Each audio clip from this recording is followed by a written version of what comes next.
1 aos Coríntios, capítulo 15, a partir do versículo 12, diz assim a palavra do nosso Deus. Ora, se é corrente pregar-se que Cristo ressuscitou dentre os mortos, como, pois, afirmam alguns dentre vós que não há ressurreição dos mortos? E se não há ressurreição dos mortos, então Cristo não ressuscitou. E se Cristo não ressuscitou, é vã a nossa pregação e é vã a vossa fé. E se somos tidos por falsas testemunhas de Deus, porque temos asseverado contra Deus que ele ressuscitou a Cristo, ao qual ele não ressuscitou, se é certo que os mortos não ressuscitam. Porque se os mortos não ressuscitam, também Cristo não ressuscitou. E se Cristo não ressuscitou, é vã a vossa fé, e ainda permaneceis nos vossos pecados. E ainda mais, os que dormiram em Cristo pereceram. Se a nossa esperança em Cristo se limita apenas a esta vida, somos os mais infelizes de todos os homens. Oremos. Soberano e eterno Pai, Deus, eu te louvo pela tua grandeza, pelo teu amor, pela tua graça, pela redenção que há no sangue do teu Filho. E eu te peço, meu Deus, nessa noite, em nome de Jesus, que o Senhor derrame da sua graça sobre nós, de modo que nós sejamos abençoados com a tua santa palavra. Que nessa noite nós venhamos conhecer um pouco mais acerca de ti, Senhor, para que nós possamos te adorar em espírito e em verdade. Tome cativo, Senhor, as nossas mentes, os nossos corações, que nós não venhamos ficar dispersos, mas que teu Espírito nos segure, prestando atenção na tua palavra, e que o Senhor, por tua misericórdia, me use como um instrumento para a edificação dessa igreja, em nome do teu Filho amado Jesus Cristo. Amém. Amados irmãos, hoje a igreja e grande parte do mundo comemora o domingo de Páscoa. O dia em que o nosso Salvador emergiu das profundezas da morte. Pois não era possível que a morte o mantivesse detido. Muitos dos que hoje comemoram a Páscoa, infelizmente o fazem sem nenhum entendimento do que significa a Páscoa. E reduzem a Páscoa, irmãos, à confraternização. Para muitas pessoas, a Páscoa é apenas uma data oportuna para as pessoas se reunirem, para comerem, para beberem, ou seja, para se confraternizarem. A confraternização é boa. E os cristãos verdadeiros podem desfrutar dessa confraternização. Embora o ajuntamento, a confraternização em si, não transmite a mensagem da Páscoa. Não transmite o entendimento do que significa a Páscoa. Amados irmãos, ainda outros sem entendimento e apegado a tradições religiosas e doutrinas de homens, nestes dias antes da Páscoa, por exemplo, não comem carne e se dedicam ao jejum. Alguns nesses dias tradicionais, chamados de Semana Santa, consideram um pecado comer carne, como se isso tivesse algum valor para nos justificar diante de Deus. Isso não passa de tradicionalismo, de doutrinas de homens. E é triste que, ao passo que as pessoas não comem carne hoje, muitas delas se embriagam de vinho e julgam com isso estar prestando um culto a Deus. Nós sabemos que a maioria das pessoas que têm esse comportamento nesses dias, a maioria delas são pessoas desprovidas de entendimento. Elas banalizaram o significado da Páscoa. Elas veem apenas, de fato, como um momento para curtição, para bebedeiras. E essas coisas, de fato, irmãos, não transmitem o significado da Páscoa. Essas coisas não têm o poder de nos justificar diante de Deus. Porque a religiosidade cega, o apego às tradições de homens e a hipocrisia daqueles que fazem zombaria nesses dias. Essas coisas servem apenas para tornar os homens ainda mais culpados diante de Deus. Eles apenas acumulam ira para si, para aquele grande dia. Porque essas coisas não têm nada a ver com a Páscoa. Mas afinal de contas, qual o significado da Páscoa, então, para os cristãos, para os filhos de Deus, para aqueles que foram redimidos pelo sangue de Jesus? Amados irmãos, a Páscoa é uma data para nós trazermos à nossa memória a morte e a ressurreição do nosso Senhor Jesus Cristo. Isso significa a Páscoa. Hoje nós estamos mais uma vez celebrando a Santa Ceia do Senhor, onde nós abandonamos aquele ritual, da antiga aliança, dos preceitos judaicos, onde o Senhor Jesus Cristo, naquela quinta-feira, comeu a última Páscoa e instituiu a ceia do Senhor. Isso é o significado da Páscoa. Tem a ver com sacrifício, tem a ver com morte e ressurreição, tem a ver com a nossa redenção, tem a ver com a nossa salvação em Cristo Jesus. Mas para que a gente tenha mais entendimento, eu quero refrescar a memória dos irmãos, lembrando lá do passado, resumidamente, claro, o que foi a Páscoa nos moldes judaicos. Antes do sacrifício de Cristo, a Páscoa era uma celebração judaica, um memorial à libertação dos hebreus no cativeiro egípcio. Quando o povo de Deus estava cativo de Faraó. Naquele tempo, Deus, irmãos, executaria juízo contra todos os deuses do Egito. E Deus, naquele dia, feriu todos os primogênitos do Egito e poupou o seu povo. Por meio do sacrifício do Cordeiro Pascal. O sangue do Cordeiro, que demarcou os umbrais das portas, serviu de marcação para quando o Espírito da morte, para quando Deus passasse para ferir a terra, onde tivesse o sangue do Cordeiro, aquela casa, aquela família seria poupada da morte. O Cordeiro Pascal do passado, da época dos hebreus, era apenas sombra daquilo que haveria de vir. Aquele cordeiro que foi sacrificado, aliás, foram sacrificados naqueles dias muitos cordeiros, um para cada família. Mas aqueles cordeiros, eles eram sombra, que apontava para o Cordeiro de Deus que tira o pecado do mundo. Ou seja, amados irmãos, a morte de Jesus, ela faz reparação diante de Deus pelos nossos pecados, pelas ofensas que nós fizemos a Deus, pelas transgressões da sua lei.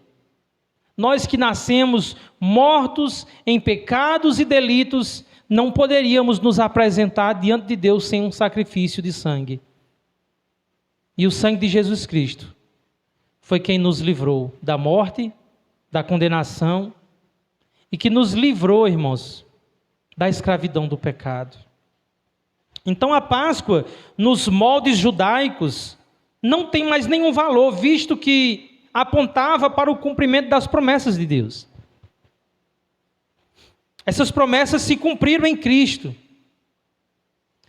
Irmãos, Jesus realizou a última Páscoa naquela quinta-feira antes da sua morte. Ali ele instituiu a Santa Ceia.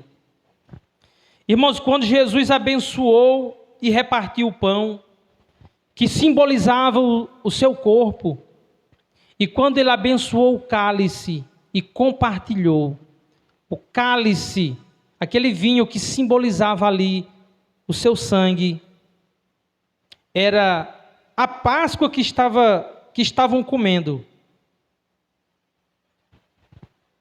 Mas também era o momento de uma nova era.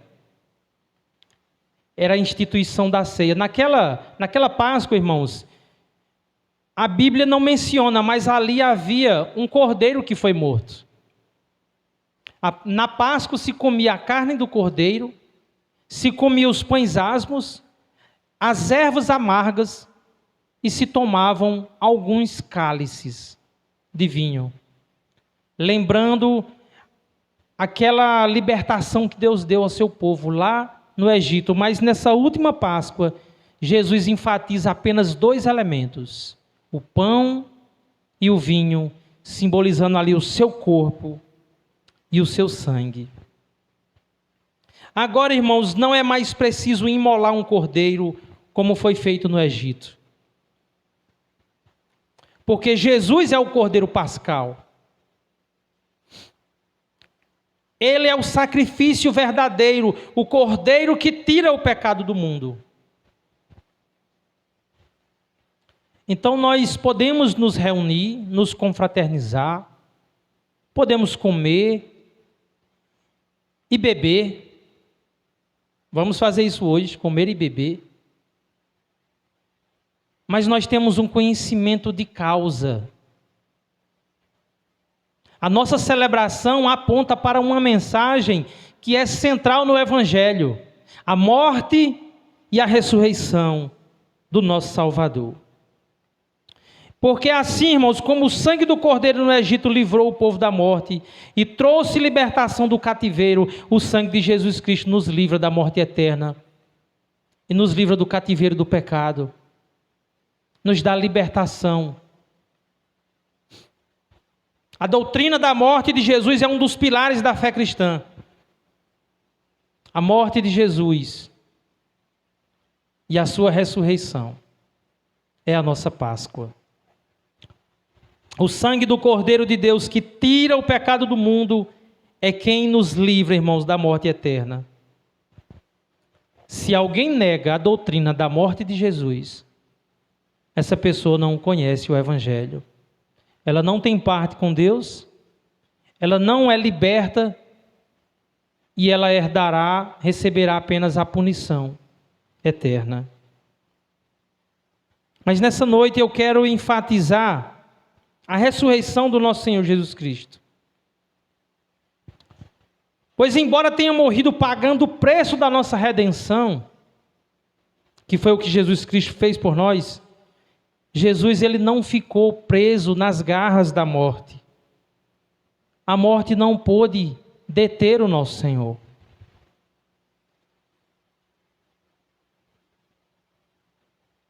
O seu corpo não viu corrupção, como diz Davi no Salmo 16, verso 10. Ou seja, Jesus não ficou apodrecendo naquele túmulo. O seu corpo não entrou em putrefação. Ele não se decompôs, ele não virou pó. Ele ressuscitou. Jesus ressuscitou. Atos 2, versículo 24 diz: ao qual, porém, Deus ressuscitou, rompendo os agrilhões da morte, porquanto não era possível fosse ele retido por ela. Então eu enfatizo que a ressurreição de Cristo é um pilar do Evangelho. Assim como uma construção de um prédio precisa de um pilar para suportar o peso, a tração e a torção daquela construção, a ressurreição de Cristo, irmãos, é um ponto central no Evangelho. É um pilar do Evangelho. Irmãos, é impossível que alguém que negue a ressurreição de Jesus ter o mesmo Deus e a mesma fé que nós temos. A fé que nós temos pela graça de Deus. Negar a ressurreição de Cristo, irmãos, é negar a verdade de Deus. É negar as Escrituras. Ninguém pode estar no Evangelho e negar que Jesus Cristo ressuscitou. Esse é um outro Evangelho. Esse é um falso Evangelho. Tire a ressurreição de Jesus e nós não temos mais a salvação, não temos esperança, não temos fé nem comunhão nenhuma com Deus. E nos dias de Paulo, pessoas que se diziam cristãs, que faziam parte daquela comunidade cristã em Corinto, algumas pessoas ali se introduziram e estavam dizendo que não existe ressurreição dos mortos. Irmãos, e nós não sabemos com certeza qual foi a fonte dessa heresia. De que forma essa heresia entrou na igreja de Corinto. Mas nós sabemos que havia naquela época uma seita judaica chamada de saduceus. Eram judeus, saduceus, que negavam a ressurreição dos mortos, como diz Marcos 12, versículo 18. É possível, irmãos, que a igreja tenha sido influenciada por esses religiosos. É possível que religiosos, pessoas que dizem acreditar no mesmo Deus, que andem com a Bíblia, se introduza dentro da igreja e negue a ressurreição de Cristo. Por isso a importância de cada irmão vigiar e de julgar pela palavra de Deus o que dizem os crentes de outras denominações.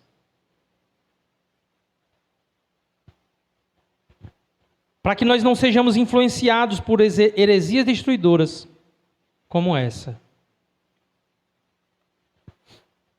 É possível também que essa heresia tenha entrado na igreja por alguns falsos irmãos amantes da filosofia.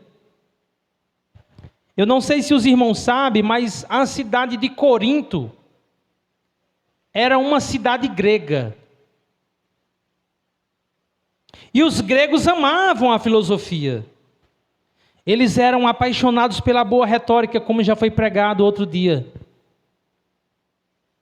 Eles amavam a ostentação de linguagem e de sabedoria humana. E os discursos persuasivos, como diz 1 Coríntios capítulo 1 e capítulo 2, que vai tratar dessa questão do homem se estribar e confiar, se gloriar na sabedoria humana. Os gregos, irmãos, gostavam de debates para ver quem fala melhor, quem tem as melhores ideias, os melhores argumentos. E quando Paulo chegou em uma outra cidade grega chamada Atenas, e ele falou sobre a ressurreição, os gregos zombaram de Paulo. Então, é possível que a igreja de Corinto, como era uma cidade grega, tenha sido influenciado pela filosofia. Veja o que diz Atos, versículo 17 e 18. Esse texto retrata o momento em que Paulo esteve em Atenas. E diz assim: Alguns filósofos epicureus e estoicos começaram a discutir com ele. Alguns perguntavam: o que está tentando dizer esse tagarela? Outros diziam: parece que ele está anunciando deuses estrangeiros, pois Paulo estava pregando as boas novas a respeito de Jesus e da ressurreição. Versículo 32 diz assim: quando ouviram falar de ressurreição de mortos, uns escarneciam e outros disseram: a respeito disso te ouviremos noutra ocasião. Ou seja, aqueles homens sábios, amantes da filosofia, estiveram diante do maior pregador do Evangelho e ouviram a mensagem mais importante que esse mundo poderia ouvir. No entanto, ao ouvir falar sobre Jesus e sobre a ressurreição, eles disseram: sobre esse assunto nós não temos interesse, que ouviremos em uma outra ocasião. Ou seja, a mensagem da cruz para os filósofos era loucura, era coisa sem importância. Então, é possível que essa heresia tenha adentrado na comunidade cristã de Corinto por influência dos filósofos. E eu já quero dizer para essa igreja, para os irmãos, tenham cuidado, irmãos.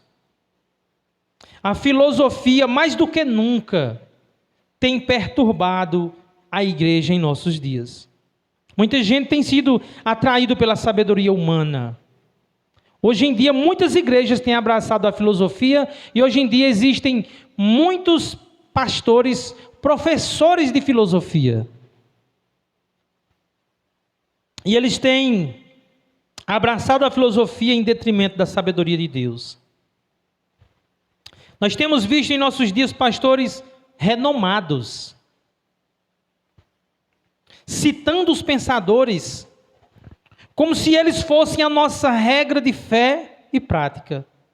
Inclusive, pensadores ateus têm sido fonte de sabedoria para os crentes.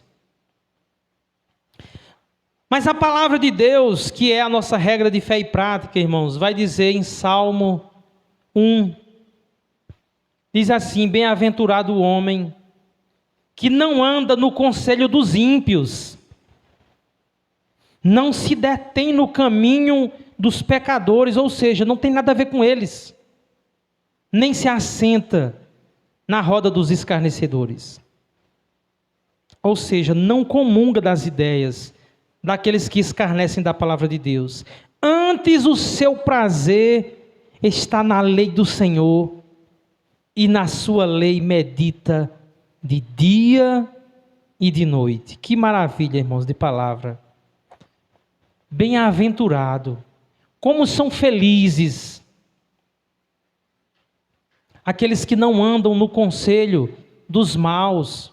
Em outra versão vai falar maus, dos ímpios, que não se detém no caminho deles, que não se assenta na roda deles, dos escarnecedores. Antes tem o seu prazer na lei do Senhor e nela medita de dia e de noite.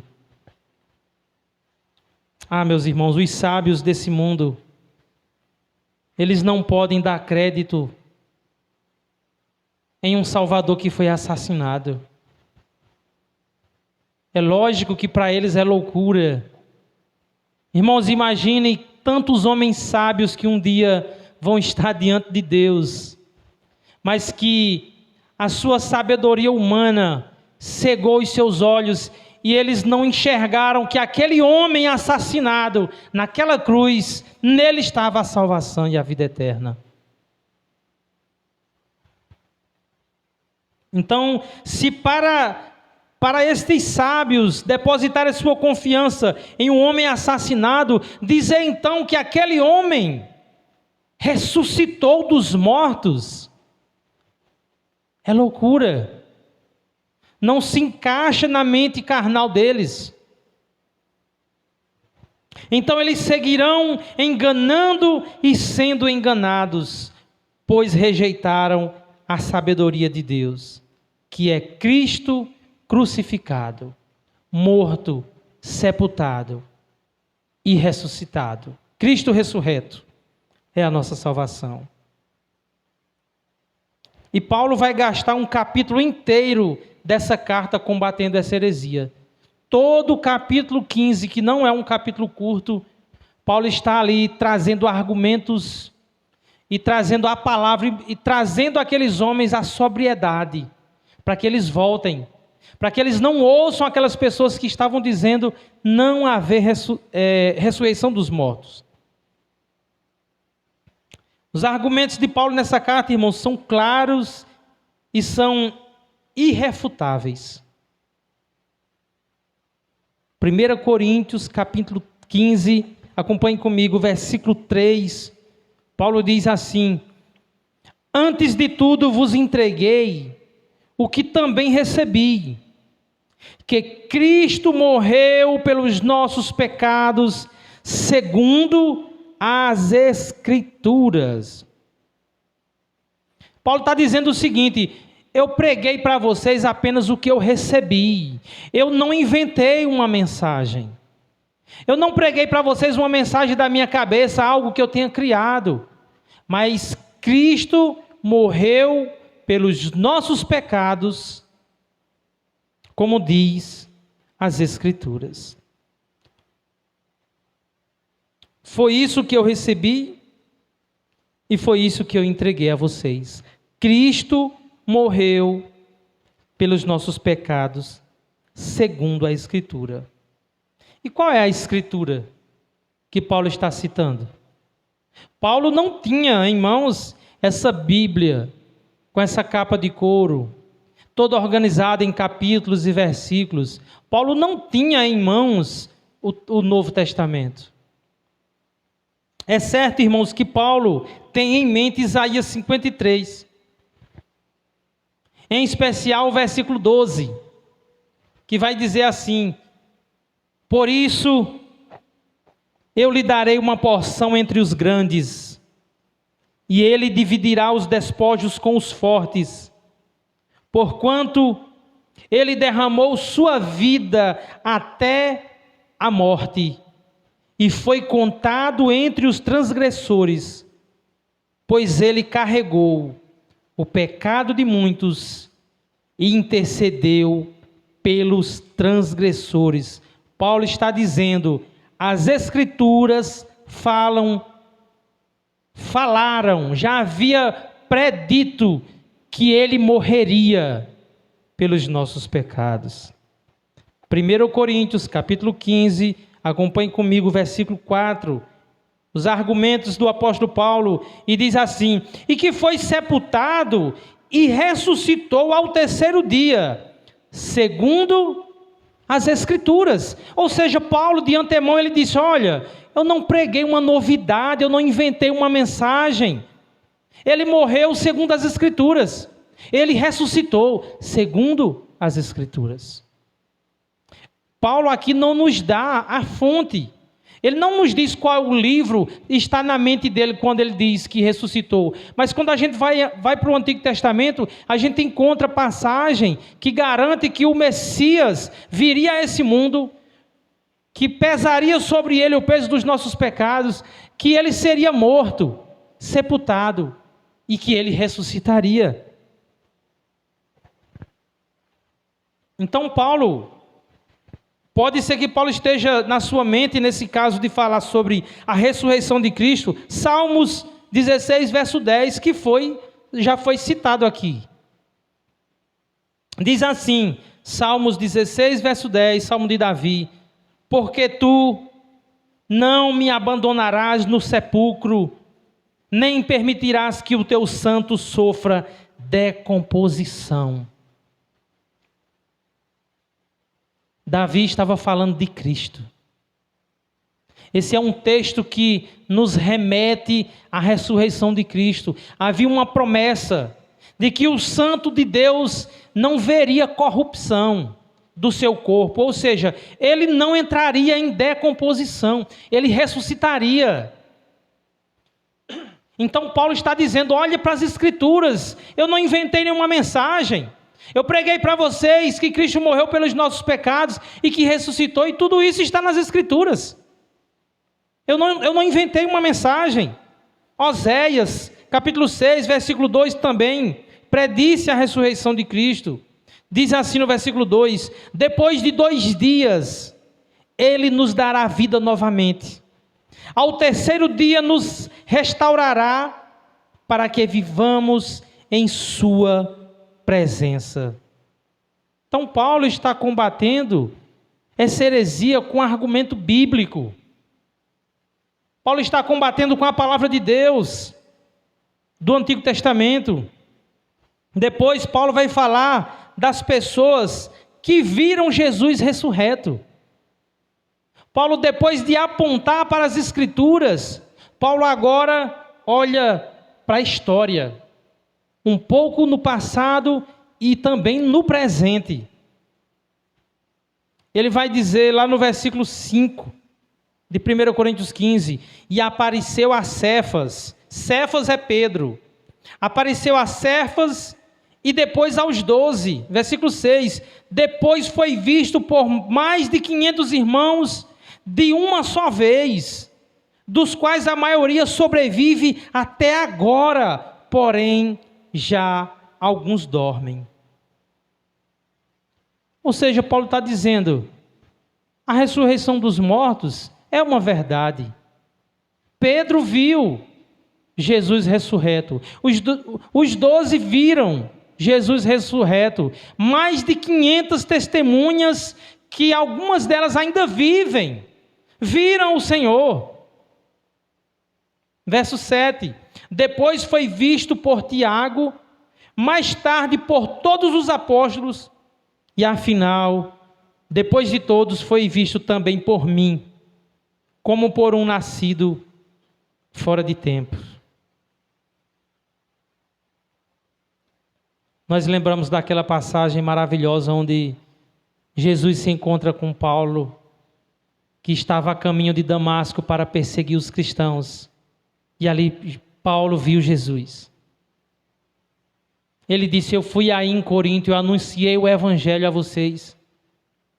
E essa mensagem de ressurreição dos mortos não é uma invenção, mas é uma verdade.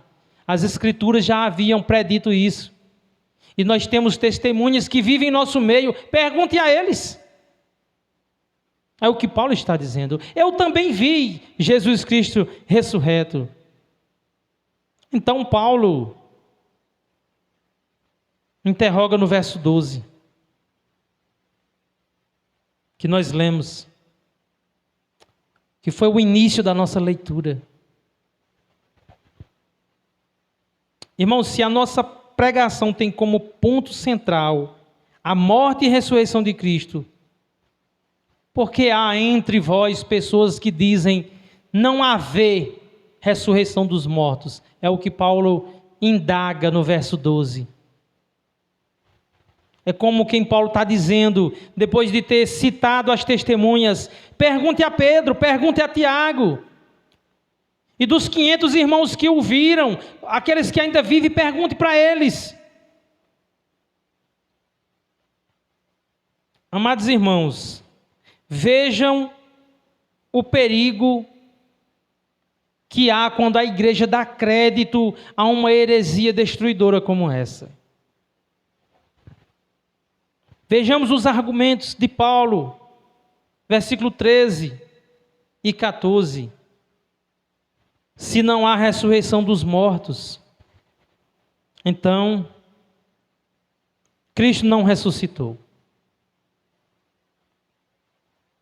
E se Cristo não ressuscitou, também nós não vamos ressuscitar. Versículo 14. Se Cristo não ressuscitou, é vã a nossa pregação e é vã a vossa fé. Amados irmãos, a pregação só tem eficácia porque Jesus Cristo ressuscitou e Ele vive em nós. A nossa pregação só funciona porque Jesus Cristo ressuscitou e Ele prega através de nós. Seja aqui no púlpito, seja no evangelismo, seja no seu trabalho, na sua casa, aonde um crente prega, a pregação só não é vã, porque Jesus Cristo ressuscitou. Poder não está no pregador, mas em Cristo, que vive em nós. Então, se Ele não ressuscitou, a pregação é vã. E a nossa fé é vã, estamos perdidos. Verso 15. E somos tidos por falsas testemunhas de Deus, porque temos asseverado contra Deus que Ele ressuscitou a Cristo, ao qual Ele não ressuscitou, se é certo que os mortos não ressuscitam. Ou seja, se Cristo não ressuscitou, todo cristão é falso. Todo cristão dá um falso testemunho. Todo mundo acusa Deus de ter feito algo que Ele não fez, de ter ressuscitado Jesus Cristo. É o que Paulo está dizendo.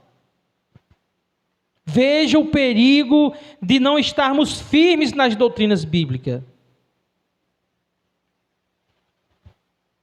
Se nós negarmos uma doutrina bíblica, se nós negarmos algo que é tão central no Evangelho, só o que resta é perdição. Todo o Evangelho se destrói. Uma única mentira, uma inverdade, uma heresia destrói todo o Evangelho. Não temos mais Evangelho. Não há esperança. É vã a nossa fé. Verso 17. E se Cristo não ressuscitou, é vã a vossa fé e ainda permaneceis nos vossos pecados. Ou seja, se Cristo não ressuscitou, a nossa fé não vale nada e nós ainda permanecemos mortos em nossos pecados e delitos. E o peso da culpa do pecado permanece ainda sobre nós. Verso 18. E ainda mais. Os que dormiram em Cristo pereceram, ou seja, se perderam. Quem os que dormiram em Cristo? Os apóstolos se perderam. Os apóstolos que deram literalmente suas vidas pela fé em Cristo foram condenados. Estevão, que foi apedrejado e morreu com Cristo, se perdeu. A igreja primitiva, os reformadores, crentes do passado, do presente e do futuro, todos perdidos. Todos que creem em Cristo, todos sem esperança, todos sem salvação. É por isso que Paulo diz no versículo 19: se a nossa esperança em Cristo se limita apenas a esta vida, somos os mais infelizes de todos os homens.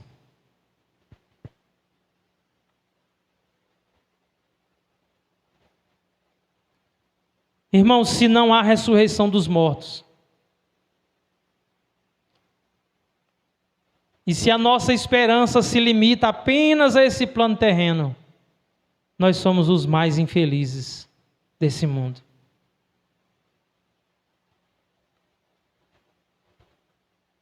Se os mortos não ressuscitam, comamos e bebamos que amanhã morreremos.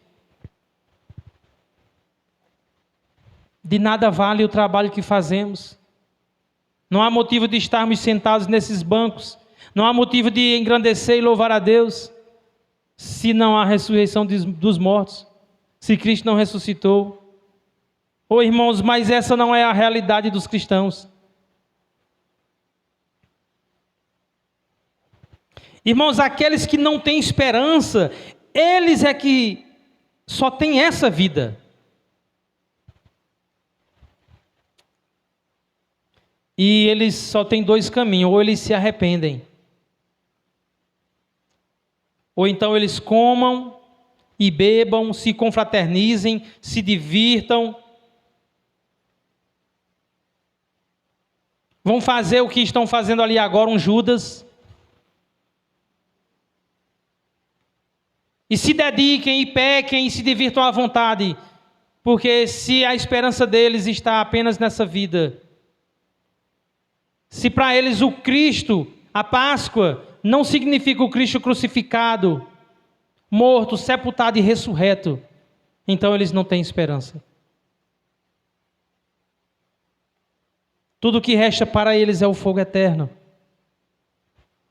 Amados irmãos, mas para nós que fomos chamados e alcançados pela graça soberana de Deus,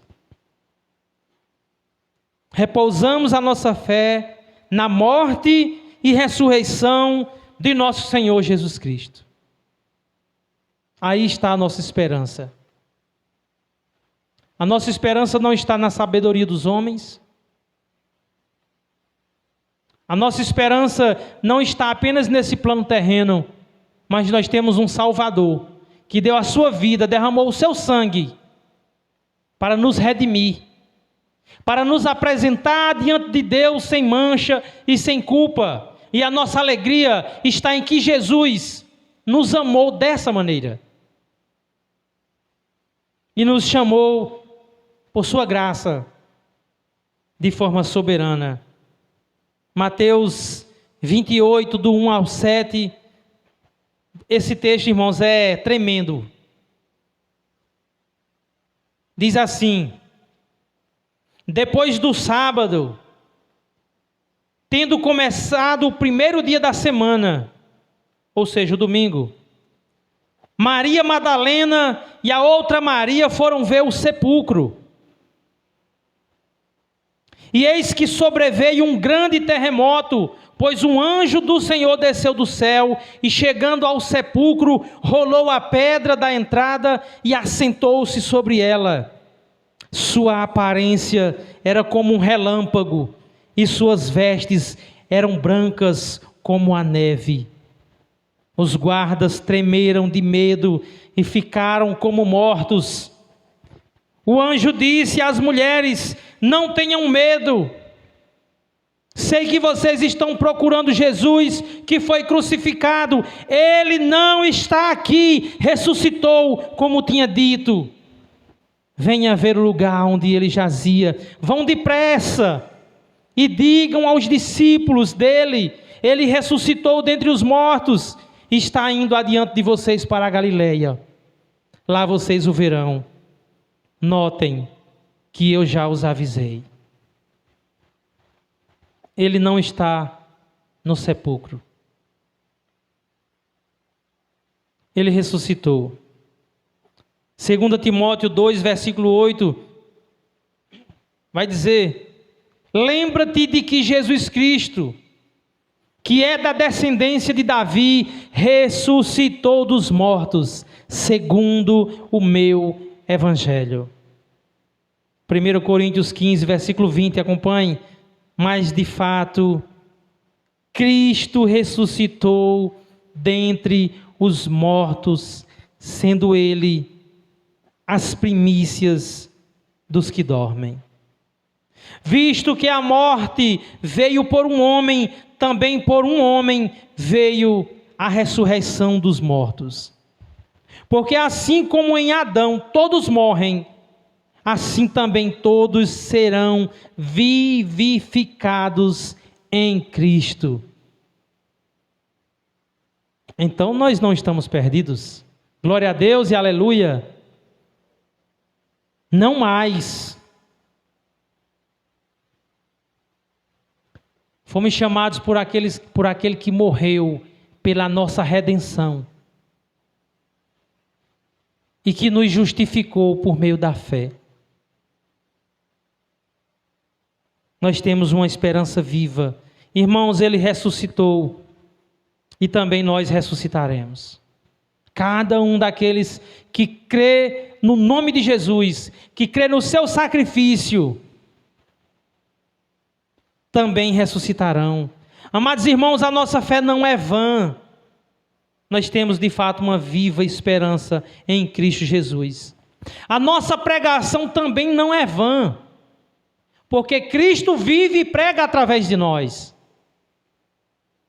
Então, quando você tiver a oportunidade de vir para esse púlpito, quando você sair às ruas e bater em cada porta para anunciar o Evangelho, se alegre e tenha a convicção e a certeza que é Cristo Jesus que fala através de você, se você for fiel à pregação do Evangelho.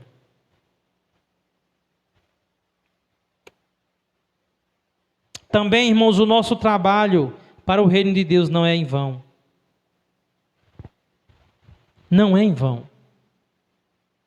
Nós estamos aqui trabalhando para o reino de Deus, servindo a Deus. E esse trabalho não é em vão, por quê? Porque Jesus Cristo ressuscitou dos mortos. Portanto, meus amados, versículo 58. Irmãos, sede firmes, inabaláveis e sempre abundantes na obra do Senhor, sabendo que no Senhor o vosso trabalho não é vão. E eu finalizo essa mensagem com as palavras de esperança do apóstolo Paulo para a igreja de Deus naquela comunidade de Corinto. 1 Coríntios 15, a partir do versículo 51. Eis que vos digo um mistério, nem todos dormiremos, mas transformados seremos todos. Num momento, num abrir e fechar de olhos, ao ressoar da última trombeta, a trombeta soará, os mortos ressuscitarão incorruptíveis e nós seremos transformados. Porque é necessário que este corpo corruptível se revista da incorruptibilidade e que o corpo mortal se revista da imortalidade. E quando este corpo corruptível se revestir de incorruptibilidade e o que é mortal se revestir de imortalidade, então se cumprirá a palavra que está escrita: tragada foi a morte pela vitória. Aleluia. Onde está, ó morte, a tua vitória? Onde está, ó morte, o teu aguilhão? O aguilhão da morte é o pecado, e a força do pecado é a lei.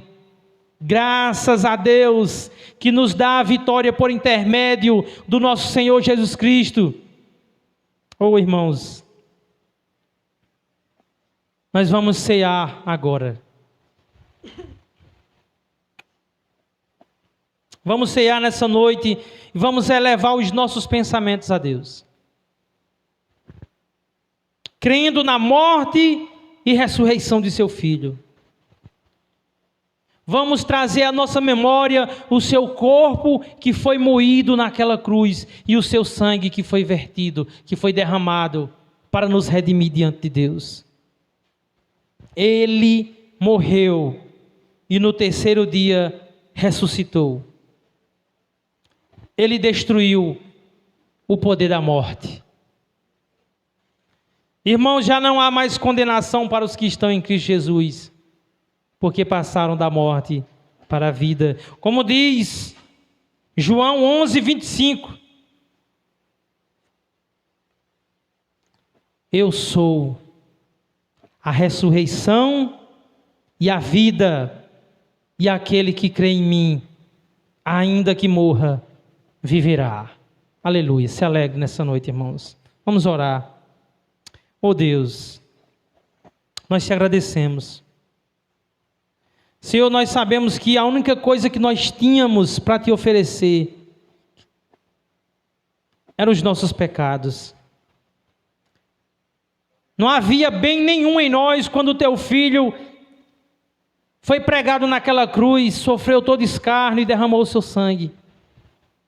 Não havia bem nenhum em nós, como diz a tua palavra, não há justo nenhum sequer.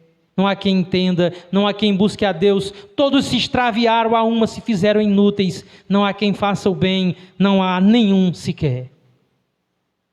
Mas ainda assim, o Senhor, pela sua rica graça e bondade, enviou o teu santo Filho a este mundo para salvar pecadores como nós, imerecedores, traidores, mentirosos, e o Senhor nos amou, e o Senhor nos escolheu em Cristo Jesus, e o Senhor mesmo pagou o preço da nossa libertação, da nossa redenção. Nós nos alegramos nessa noite, e nós te agradecemos, e eu intercedo por cada um de nós diante de Ti.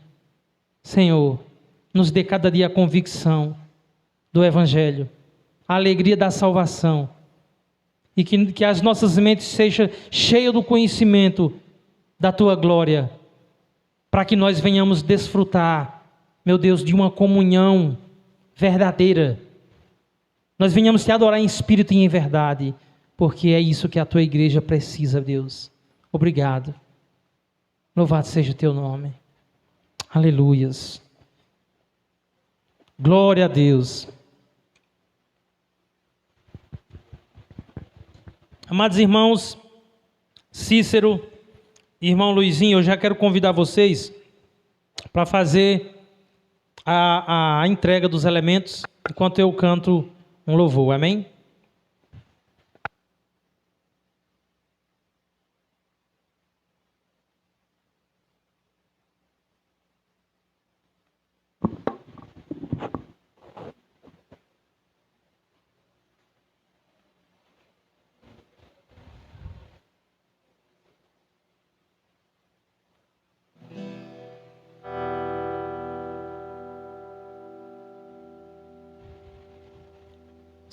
Se você souber, cante comigo. Ó morte, onde está, ó morte, a tua vitória? Jesus ressuscitou. Ó morte, onde está, ó morte, a tua vitória? Jesus ressuscitou. Cante. Ressuscitou, ressuscitou, ressuscitou. Aleluia. De novo. Ressuscitou, ressuscitou.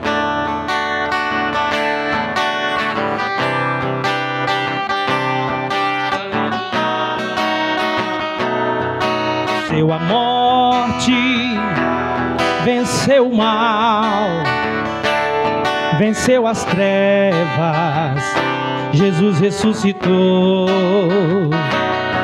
Venceu a morte, venceu o mal, venceu as trevas, Jesus ressuscitou.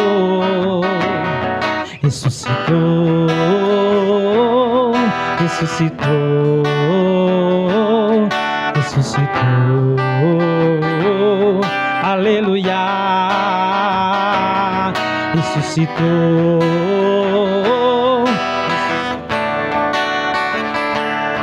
ressuscitou. Aleluia. Glória a Deus.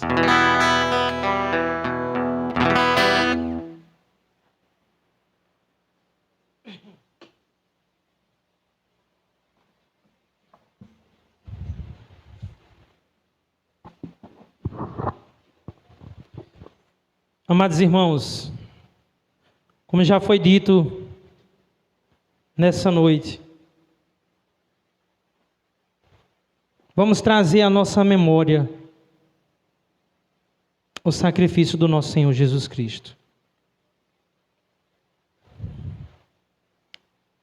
Ele entregou o seu corpo voluntariamente. Todo o peso do pecado, tudo quanto Deus tinha contra nós por causa da natureza pecaminosa que herdamos de Adão, Ele recebeu a punição. Nós sabemos que nós jamais mereceríamos algo tão grandioso. Ele teve o seu corpo dilacerado, moído, escarnecido, E Ele fez isso por amor, para nos dar a vida eterna. Deus, eu quero agradecer por esse pedaço de pão, esse símbolo. Quero te agradecer, meu Deus, por esse memorial que o teu Filho instituiu, para que nós pudéssemos nos reunir e memorizar o corpo do teu Filho, que foi partido, que foi moído e foi dilacerado, pagando o preço pelos nossos pecados. Nós não merecíamos. Obrigado, Senhor. Podem comer, irmãos.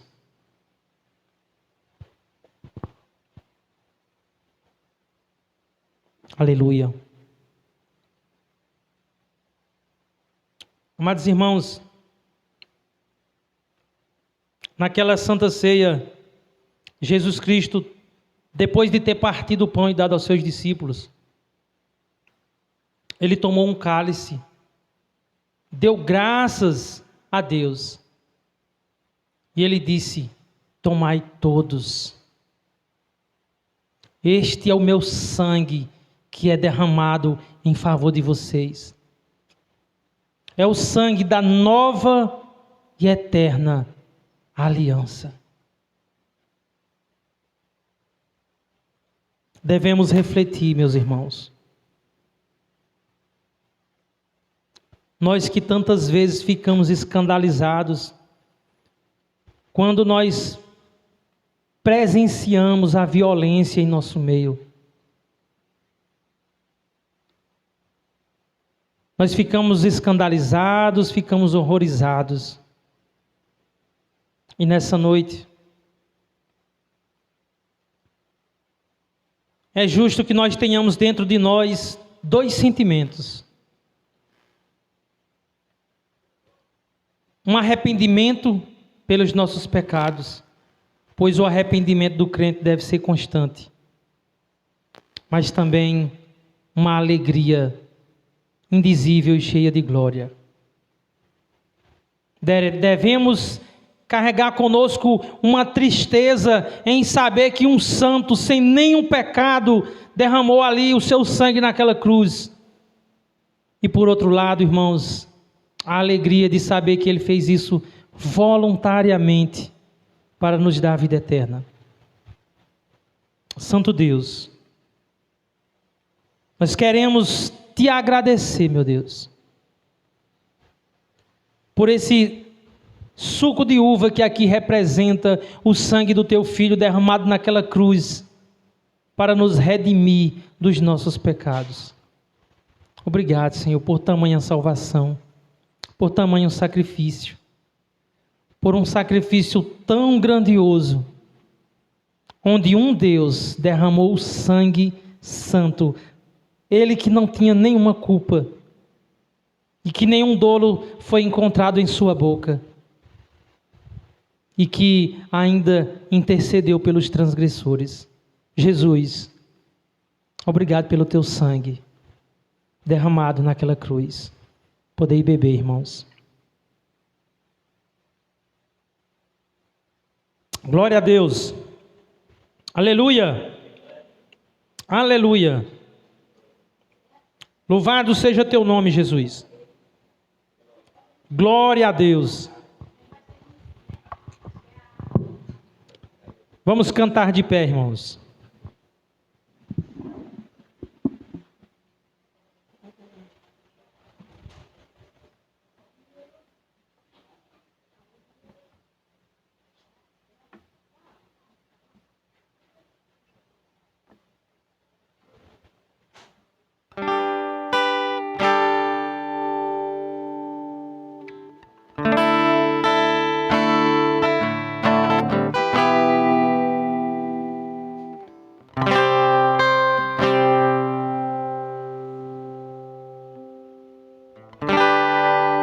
No início a palavra era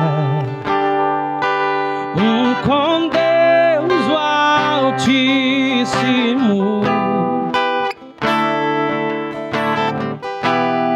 o mistério de tua glória, Cristo em ti quão lindo esse nome é, oh, quão lindo esse nome é, o nome de Jesus, meu Rei. Oh, quão lindo esse nome é, maior que tudo Ele é. Oh, quão lindo esse nome é, o nome de Jesus. Aleluias. Deixou o céu para buscar-nos, veio para nos resgatar. Aleluia. Amor maior que o meu pecado, nada vai nos separar. Oh, quão maravilhoso é, oh, quão maravilhoso é, aleluia, o nome de Jesus, meu Rei. Oh, quão maravilhoso é, maior que tudo Ele é. Oh, quão maravilhoso é o nome de Jesus. Oh, a morte vencesses, o véu tu rompesses, a tumba vazia agora está. O céu te adora, proclama tua glória, pois ressuscitaste, vivo estás. És invencível, inigualável, hoje pra sempre reinarás. Teu é o reino, declare, tu é a glória, acima de todo nome estás. Poderoso esse nome é, poderoso esse nome é, glória a Deus.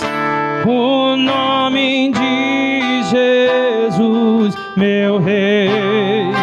Poderoso esse nome é, mais forte que tudo é.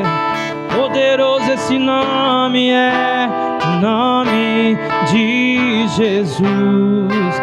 Poderoso esse nome é, o nome de Jesus.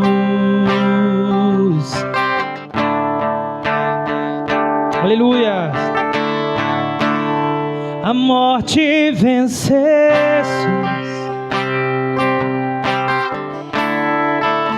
a tumba vazia agora está.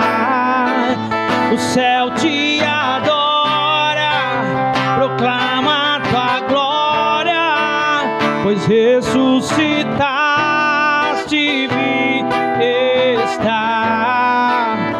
És invencível, inigualável, hoje pra sempre reinarás.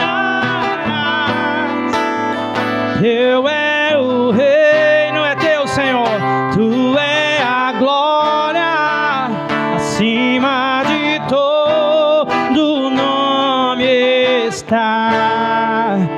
Poderoso esse nome é, poderoso esse nome é, o nome de Jesus, meu Rei. Poderoso esse nome é, mais forte que tudo é. Poderoso esse nome é, o nome de Jesus. Poderoso esse nome é, o nome de Jesus. Aleluias.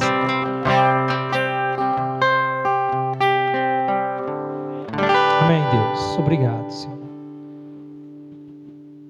Obrigado por esse momento. Obrigado pela vida de cada um dos meus irmãos. Pai, abençoa essa igreja. Abençoa o Ministério Missão de Fé. Abençoa, meu Deus, a pessoa do pastor Jardel, do pastor Zezinho. Abençoa todos os líderes das congregações. Abençoa cada membro desse ministério. Pai, abençoa Josemar Bessa e Mateus Bessa. Abençoa Rodrigo Mocelin. Abençoa os teus filhos e tantos outros, Senhor, que estão espalhados por esse mundo pregando o teu evangelho simplesmente porque o teu filho ressuscitou. Obrigado e glória a Deus. Amém.